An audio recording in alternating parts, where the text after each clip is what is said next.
So just briefly, in case anyone's not familiar, the Coalition on Human Needs is an alliance of national groups that includes service providers, faith groups, policy experts, and labor and civil rights and other advocates. Our mission is to advocate at the federal level to meet the needs of people with low incomes and increase knowledge of positive outcomes from current or proposed programs. The Partnership for America's Children has over 50 members of multi-issue child advocacy organizations across 40 states, and their mission is to support its network of state and community child advocacy organizations in effective advocacy. So what is the expanded child tax credit?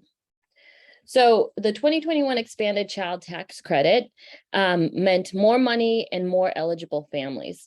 The original credit was $2,000 for children ages 0 through 16.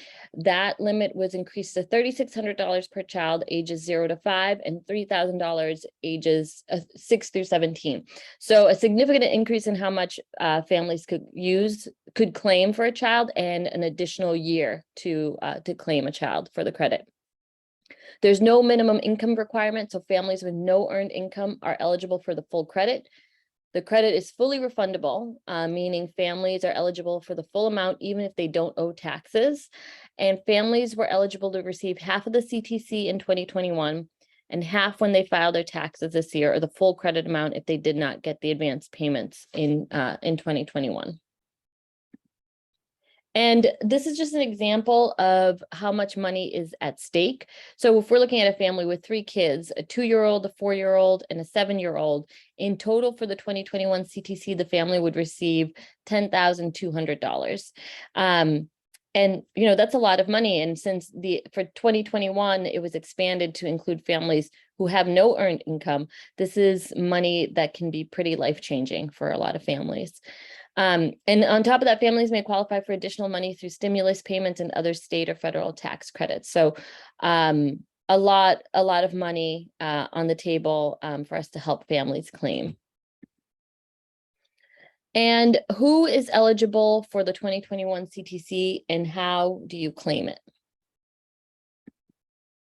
So an adult may have a Social Security number or an individual taxpayer identification number to claim a child on their tax return for the CTC, but all children must have Social Security numbers, and those Social Security numbers must be valid for employment. The dependent must be the adult's child, including adopted, grandchild or stepchild, younger sibling, step sibling, half sibling, or their descendant, or a foster child placed by a government agency. The dependent must have lived with the adult in the U.S. for more than half of the year. There's some exceptions to this, like babies born in the second half of 2021, but essentially the child has to have lived with the adult claiming them for 6 months and a day. It doesn't have to be a consecutive 6 months, but it does have to equal out to that. And the dependent did not provide over half of their own support in 2021. And so how do you go about claiming it? So there's 2 main ways to claim it. We're going to go over both of them, but first a little background on how people have been claiming it to date. So in 2021, most families automatically received advanced CTC payments of $250 to $300 per child per month from July through December. Families who were not required to file taxes or did not do so in 2019 or 2020 for other reasons had take steps to receive the advance payments. So this basically means that at the end, in the second half of 2021, families who had recently filed taxes, so in 2019 or 2020, and were basically on the books or in the system, in the IRS system, the IRS automatically sent those people payments. For families who didn't get those automatic payments, they would have had to go online to GetCDC.org and do a simplified filing, which would have gotten them to receive those payments as well. And in either case, it was only half of the payments. So, if you claimed a 12-year-old child, you would have that was eligible for a $3,000 credit, you would have gotten the equivalent of $1,500 through December of 2021. And then you would have to file your taxes in the spring, in tax season, to get the second half of the credit. And this is for both sides, for people who had to go on getctc.org or people who automatically got the payments.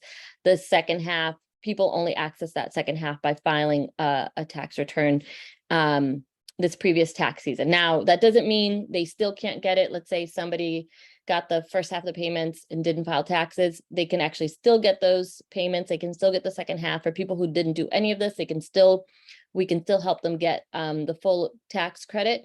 And we're going to talk about that as well. So, and the biggest message we want to share with people is essentially that it's just because tax season's over, it doesn't mean that families getting this credit aren't eligible, can't get it anymore. People can still get the credit. And we want to tell you how to help people get the credit, even though we're way past the end of the tax season this year. So individuals with no or low income can generally still file without penalty. And if they are required to file but are due a refund from the IRS, they can also still file without penalty. So that's messaging for people who don't usually file tax returns and might be hesitant to file a tax return or even get on the simplified portal that we're going to talk about, that in those cases, there isn't a penalty for having not filed during the tax season. And individuals are 3 years to claim any tax credits they are owed. So that means that essentially the 2021 CTC, even if it doesn't get extended and continued for the next tax season, people have until tax season 2025 to get the credit through full tax filing. So first, let's talk about getctc.org. What is it? It's a simplified filing tool that helps you claim the CTC and the third stimulus payment. It was created by Code for America and is an IRS approved official e-file provider. It's available in English and Spanish. It's mobile friendly. It has chat support available. Most individuals finish in less than 15 minutes, although we're finding it's more between 15 and 30 minutes this time around. And getctc.org is going to be open through mid-November. The official last date is November 15th, 2022. And who can claim the CTC using getctc.org? Okay. So to use getctc.org, an individual cannot have yet filed a 2021 tax return. So if, for example, someone filed their tax return this year, didn't claim the child tax credit because they didn't think they were eligible, and now realize that they can get it, they can't go on getctc.org. They have to file an amendment, which we'll talk about as well. But anyone else who doesn't normally file, hasn't filed, for whatever reason and wants to get the credit or the second half of the credit, they could use getctc.org. They have to have made under 12,550 if they're filing single, or 25,100 if they're married filing jointly. And this is in 2021 for 2021 income. They have to have earned less than $400 in self-employment income. They have to have a social security number or an individual taxpayer ID number. And as we mentioned earlier, and the children must have a social security number eligible for work. They must have lived in the 50 states or DC or in a US military facility or US base. And they did not receive advanced premium tax credits. So these are credits that somebody would have received to lower their monthly health insurance payments. If they meet all these criteria, they can go on getctc.org. And we have a unique URL that you can use. I'm going to pop that in the chat for GetCTC that will get you right on the website. And what we're going to do right now is actually watch a short demo video from GetCTC that will take us through the website. So give me just a moment to switch over to that. Oops.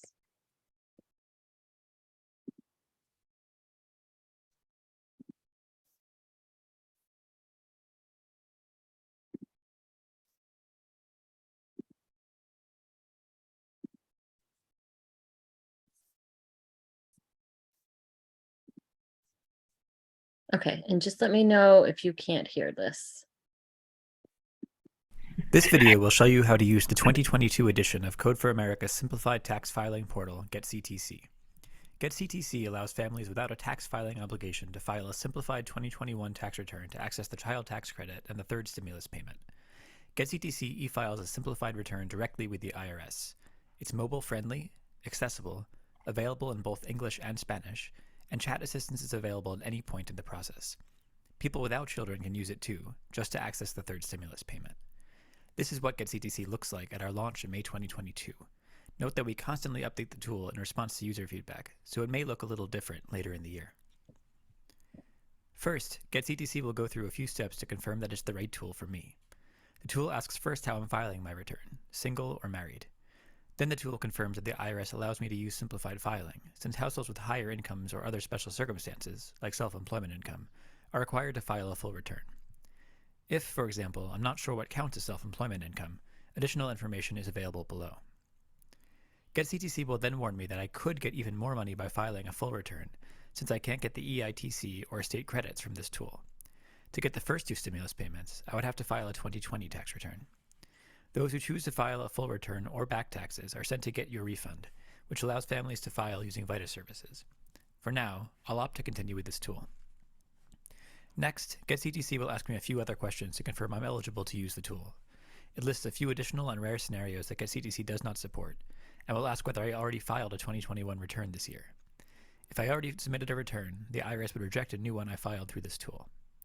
Then, GetCDC will confirm I lived in the 50 states, DC, or a U.S. military facility last year, since overseas and territory residents are currently not eligible to use simplified filing.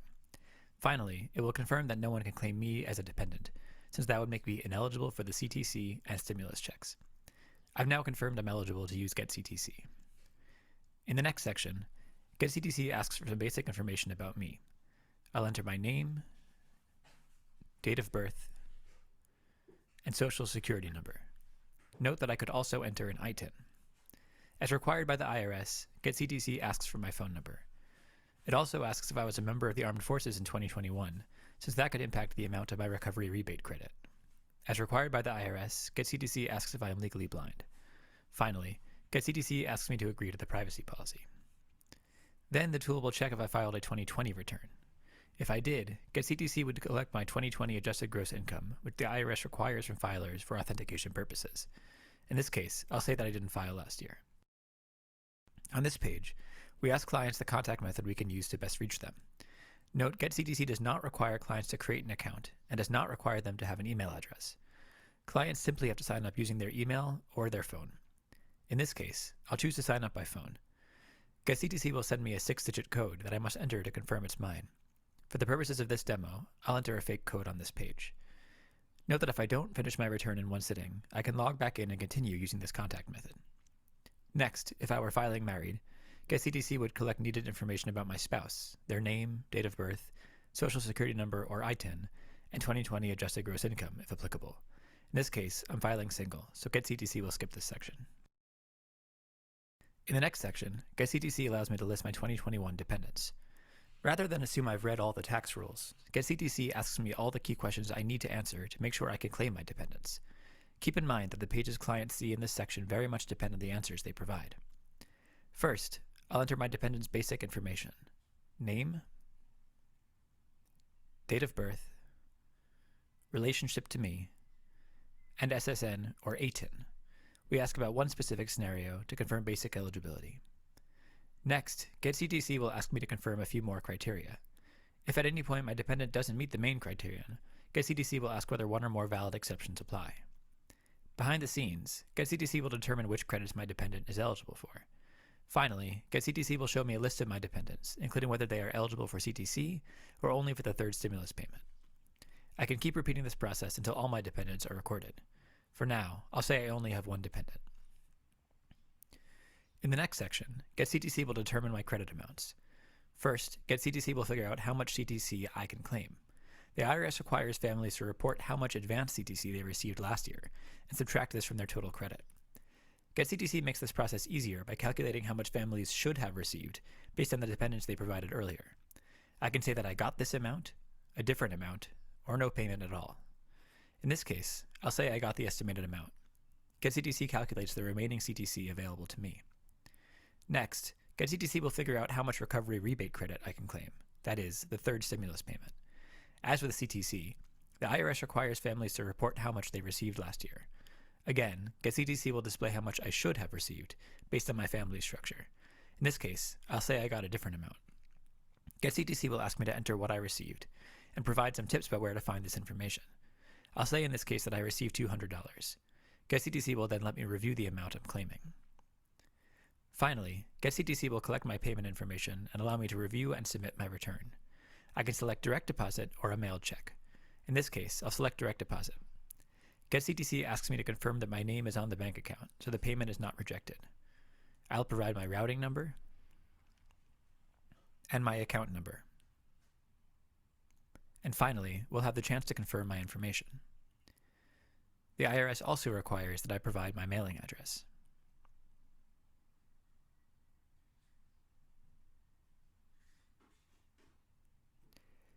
GetCDC allows me to enter identity protection pins for anyone in my family who has one, and provides more information about what an IP pin is. I'll say that no one in my family has an IP pin. Now, I can review all the information I've submitted and go back to edit anything that's wrong. On this page, as required by the IRS, I set a 5-digit PIN that I can use to authenticate when I file next year. On the next page, I'll see a final summary of the payments I am claiming. Next, I have the option to submit my driver's license information and my spouse's if I were filing married.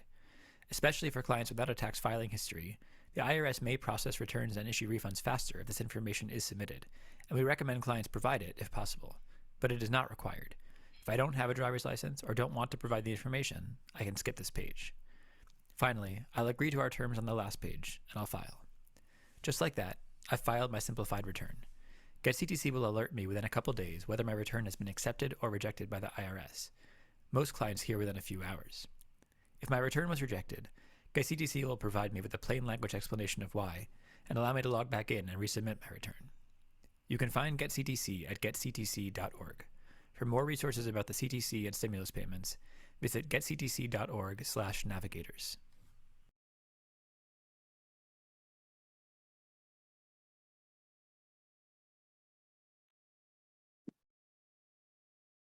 Okay, let me just switch.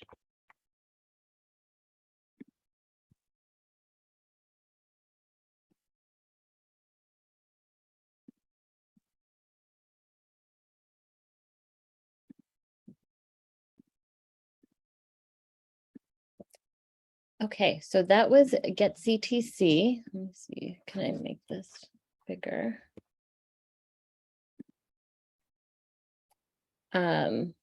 And again, I'll put the unique URL that's specifically for Georgia CHWs in the chat at the end of the presentation.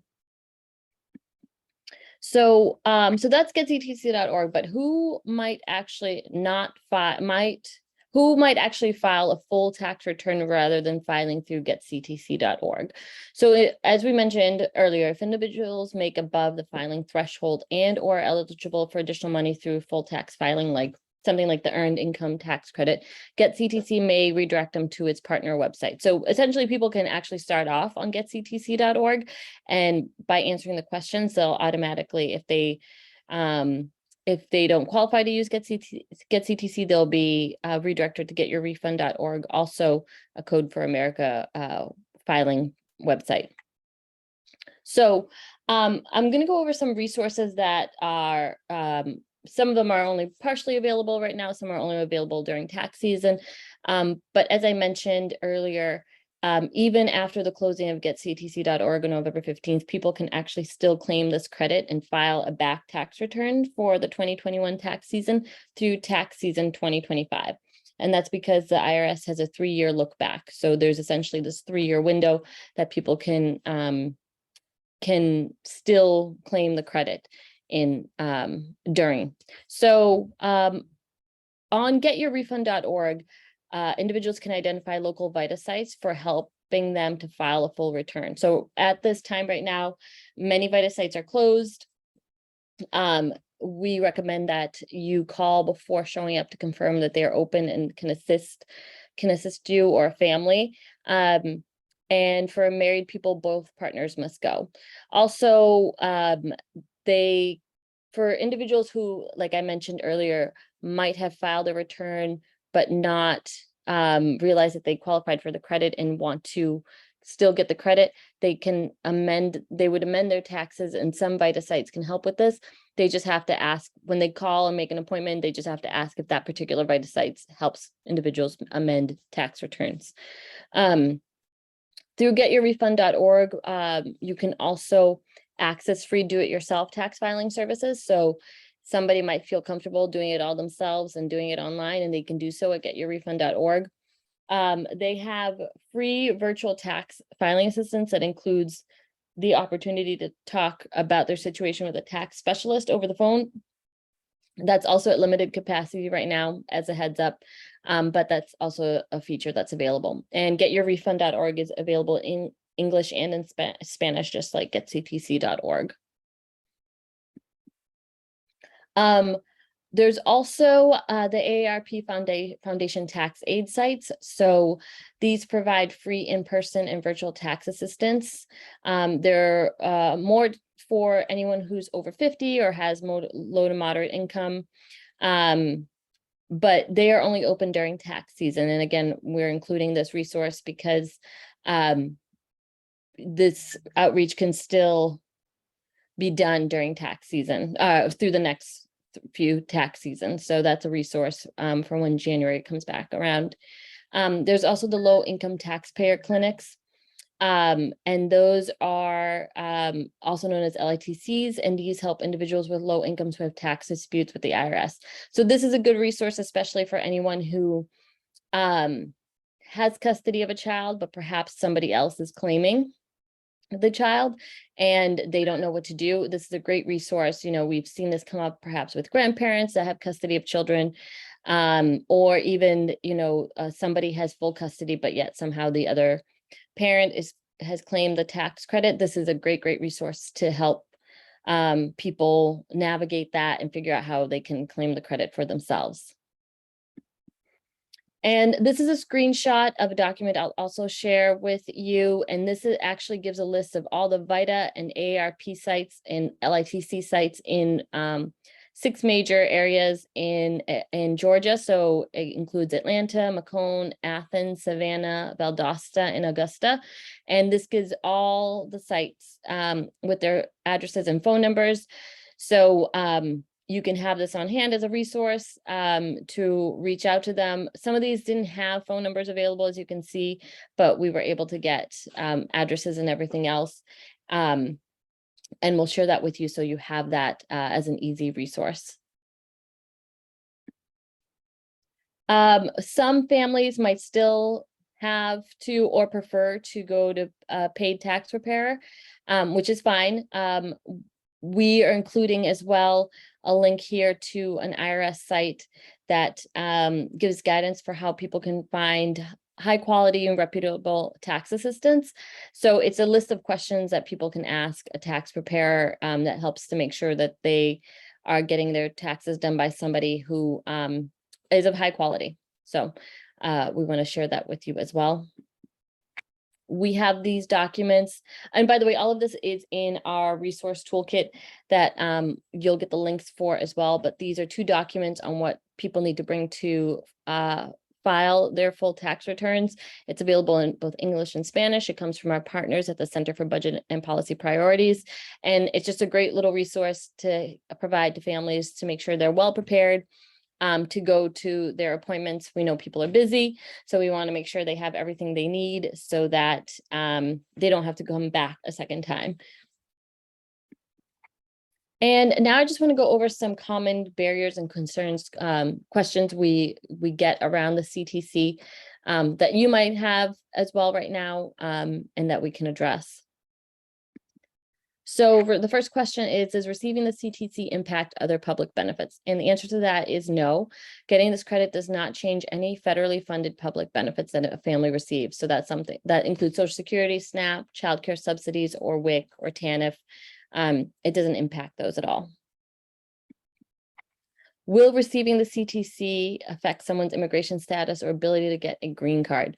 The answer to that is also no. So under the current law, receiving the CTC or other tax credits does not affect a person's immigration status, their ability to get a green card, or their future immigration plans. It's not considered in a public charge determination by USCIS. Will the IRS share someone's immigration status with other government agencies? The answer to that is also no. The IRS is forbidden to share an individual's tax information with other agencies. There are some limited exceptions to this related to certain criminal investigations or to determine someone's tax liability. If somebody seems they might fall under those categories, those limited exceptions categories, our recommendation is to refer them to legal aid or immigration services to help them figure out their particular situation. And can parents, caregivers claim the CTC using an ITIN? So this is the biggest update in the post-tax season of this year. So as we mentioned earlier, yes, adults with social security numbers or ITINs can claim the CTC for children who have social security numbers. If that adult has a current ITIN, they can still file to claim the CTC and potentially other credits. So somebody who has an active ITIN that doesn't need to be renewed doesn't have to take any extra steps. They can claim the CTC and other credits in the post-tax season time without an issue. Unfortunately, though, if they have never had an ITIN and did not apply for a tax filing extension by the end of this last tax filing season by April 18th of 2022, they can no longer claim the 2021 CTC. They can still apply for ITINs to file taxes and potentially claim credits in future years, but unfortunately, they are no longer eligible to claim the expanded 2021 tax credit. If they have an expired ITIN, they can still claim the 2021 CTC by submitting a Form W-7 to renew their ITIN and then filing a tax return. We have some more information on that link as well. But the main takeaway here is that anyone who did not have an ITIN and didn't file a tax filing extension by April 18th of this year, they can no longer claim this, the 2021 CTC. Will an individual ever have to pay this money back? So the CTC isn't a loan. If someone receives payments, though, for a child who is no longer their dependent, they may have to pay that money back. So when would this happen? This would happen if somebody had the child, the child for 6 months and a day in previous tax years, so in, say, in 2020, but in 2021, they did not, but they automatically got the advance payments. That's one example. They may have to pay that money back, but there are some protections for those with incomes below 40,000. So 50,000 for heads of a household with 60,000 for married couples. And then there's some more limited protections for those with incomes below 80,000 as individuals, 100,000 filing single or head of household, and 120,000 for couples filing jointly. And what if someone hasn't filed tax returns in recent years? As we mentioned earlier, people with very low incomes are generally not required to file, and there isn't a penalty if they file late. Even if they were required to file, generally, again, there's not a penalty if the IRS owes them a refund. And as we mentioned, taxpayers can file for the three past years to receive the refunds they are owed. So if someone has concerns about doing this because they haven't filed because, let's say, they owe back taxes or child support, the credit, claiming the CTC could benefit them in the sense that the credit would go towards paying off the outstanding child support or taxes first, and they'll receive any amount left over. If it all goes toward what is owed, that reduces their debt and means they will be able to get tax credits in future years. So there's still, if somebody shows up with that particular concern around back child support or taxes, the CTC can actually help pay it off and making it easier for them to claim credits in the future. And then just a quick note about IRS letter 6419. IRS sent everyone a 6419 letter showing how much they got for the CTC. This letter is required for anyone filing a return now who got partial payments in the fall. So they'll need to bring that to their tax filing appointment. We've also been hearing from people that a lot of people received the letter, but thought that the amount listed on the letter doesn't match what they actually received in the advance payments last fall. If they feel this way, they can check their IRS online account. That this is going to have the most up-to-date information. And these letters, one of the reasons these letters might have the wrong amount on them is, say, for example, the IRS mailed somebody a check and to an address that they were no longer at, and they never cashed it. So the letter could be showing that they actually got these checks, even though they never received them and never cashed them. So just something to keep in mind if somebody's concerned about why the letter is wrong, but they will need that letter to file a full return. Not everybody got this letter. The only people who got this letter were for people who actually received the advance credits in fall of 2021. And as I mentioned, we have a couple of toolkits that are available for you to access. We have a toolkit that's specifically for organizations and partners, and then we have a toolkit that's for families that gives a lot of the different resources that we talked about, like the what to bring to a tax appointment, the Form W-7 for the ITIN, things like that. Those are available. Those are available in both, but the family toolkit is specifically just the things that a family would need to file their tax credit. And this is just a list of some of the other stuff that we have in the toolkit. We have lots of flyers and posters. If you want something to print out, we actually recently updated our toolkit with flyers in 11 different languages, and those are ready to use. We have messaging for if you want to put like a message on your hold line, or if you want to do mass text campaign, texting clients, that's also available. We have resources for immigrant families and much more. And if you want to reach out to us and have any questions, please feel free to email me directly. We're happy to hear from everybody. Always a lot of interesting questions that come through that help us in our work as well. So please feel free to reach out. That's my email. I'll also pop that in the chat as well. And again, that's your getcdc.org unique URL. And I will open it up to questions. See. And while you think of any questions, I'll start putting these things in the chat for you as well.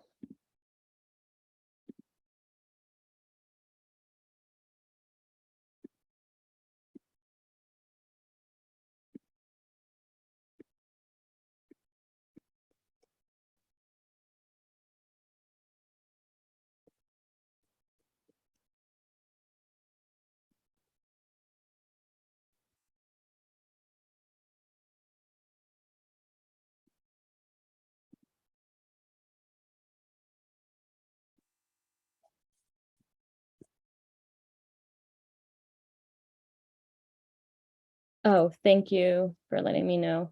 That's right. Okay, great.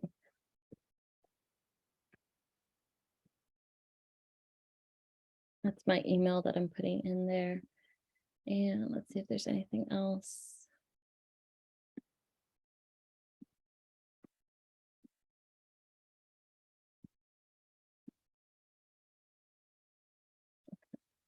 And this is the Google Doc with all the sites in Georgia.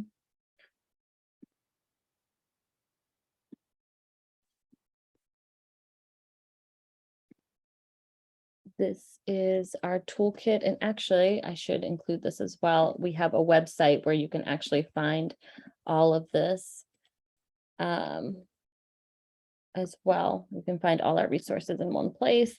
You can find all our recordings on the website as well. Let me put that in there for you. And let me see if I forgot anything.